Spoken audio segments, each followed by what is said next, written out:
My question is, are you sending a Christmas card to the Secretary of Education, Oh, Emily DeVos? I'll send more than a Christmas card. It's all yours. Go Oh, ahead. hey, Betsy, come on down to Pennsylvania. I'll take you to a classroom. You have no idea what you're doing, so I want to show you what you should be doing. Come on down. Listen, what a mistake that was. One thing, though, we have to admit, education is evolving. And a mutual friend of ours, Nick Trombetta, PhD, the man's bright. He was a great elementary school teacher, great high school teacher, great coach, the father of cyber education. In your heart, where is all that heading? I have no idea, Rob. I've looked at it. I've talked to Nick. I've talked to other people around the case. But I have no idea where that's going. Who knows, what the man behind the door is going to do? Who knows what's going to happen? Is he here now? No, I don't know. Who knows what's going to happen with that, Rob? Yeah, I know, but it's part of the future. But isn't it ironic how now public school systems elsewhere are doing their own programs? Yeah, that's what that generated. They're doing their own programs. They have their own cyber programs, and they have their own everything's. Now, near and dear to our heart is Catholic education, and my old middle child, Robbie, graduated from Quigley, and because of him having his mother's brains, he actually got a nice scholarship at Penn State Beaver. He went to Penn State for Beaver. 4 years. Congratulations. Cybersecurity. And so there's so many moving parts in education. Yeah. In your opinion, I still think bus, public school, you still can't go wrong. If you're fortunate that you have a little extra cash, you can do these things, but I still think we're getting the best bang for our buck. Yeah, I think we are too, Rob. If I say that, they say, "Oh, you're just a union guy. You're just a guy who bargains contracts." Of course you're. Yeah, but you remember when you were making about $6,000 a year. Well, how about that? But when I left, it was about $4,700. When I went. So you worked hard for it, and they deserve it. Yeah, and then when I went to the union, I was part of the increases all along. I mean, it was fun to see that. It was a fun time. All right, now I want to get back to some other things that I'd come up with for earlier today, and student attitudes. Oh my. Apathy, disrespect, major problems. Oh my, yeah, it really is, Rob. I pinpoint that back to the family again. If there's no direction at home, and the other thing is this: you have situations where kids get in trouble. Mm-hmm. Nothing. Kids get in trouble. They go home. The parents go to the administration. Teacher gets in trouble. That has happened over and over and over again. I watched a basketball coach get suspended. Not named the district, but got suspended because he disciplined a kid. And don't you know, the kid got in trouble over and over and over again. The father went to the parents, went to the school board. We can't have that. If you're going to have, Got to draw a line somewhere. Yeah, you have to draw a line somewhere. Right. And that has a lot to do with things, Rob. The atmosphere at home, what happens in the home. But you know what? Back in the day, Mm-hmm. teachers were revered out in public. Oh, yeah. You looked at them like a doctor, a lawyer. When you were in church, the grocery store, your parents would say, "Is that your teacher?" Go over and say hi. Yeah.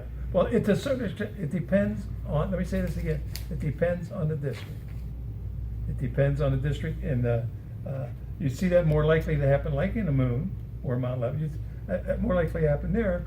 By the way, speaking of Moon, Nick Barth and Pimba, their big band competition coming up. He'll be with me this weekend, hopefully, on KDK. I love Moon Township too. Yeah, Go ahead. I know you do. But there's a big difference, Rob, and I don't know how we overcome that difference.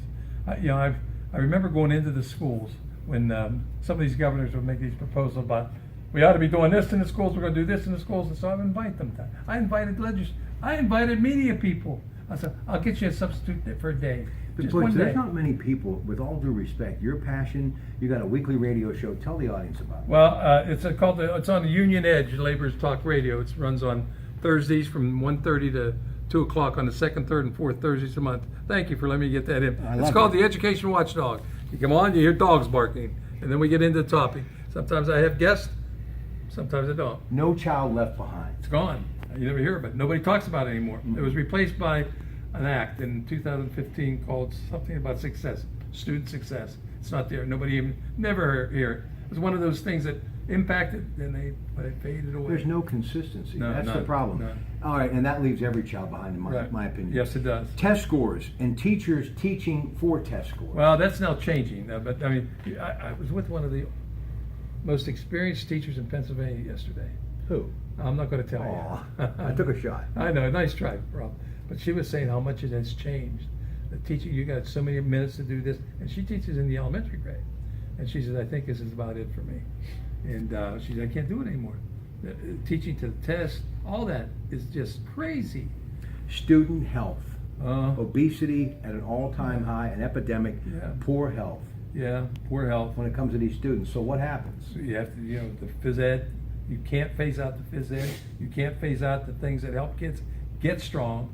You have to have they need classes, they need trade, but when the kid goes home, if he's eating nothing but potato chips, ice cream, Coke, and he's not going to get, doesn't matter what they do in schools. And remember, Rob, the public schools get those kids for maybe 6.5, 7 hours a day, 185 days a year.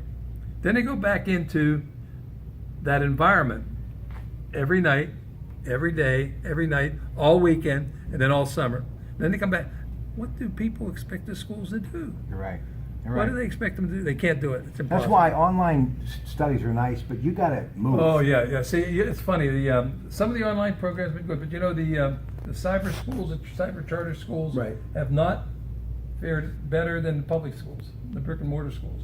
The test that's why I just read that in New York Times too. It's proven not to be. There's such a need for it, though, but that gets back to what we're dealing with Right, today. absolutely. The world's changing. Yeah. And here's the biggest problem in public schools, and we'll say goodnight, and I thank you. Butch Santacola, funding, budget cuts. Oh boy.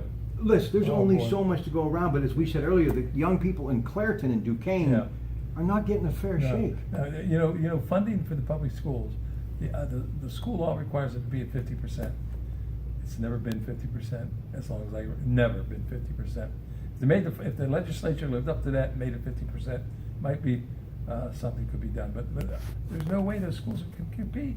One mill brings in maybe $9,000 in one district, but one mill brings in $110,000 in another district. There's more money available. That has a lot to do with it, Rob. Follow the money. That's the old saying. Follow the money. Listen, thank you so much. My pleasure, my friend. All right. All right. Take All care. right. Ladies and gentlemen, Butch Santacola, longtime PSEA spokesperson, talking public education. And coming up, Bernie Vukovic will talk a little boxing. That's next. Stay with us.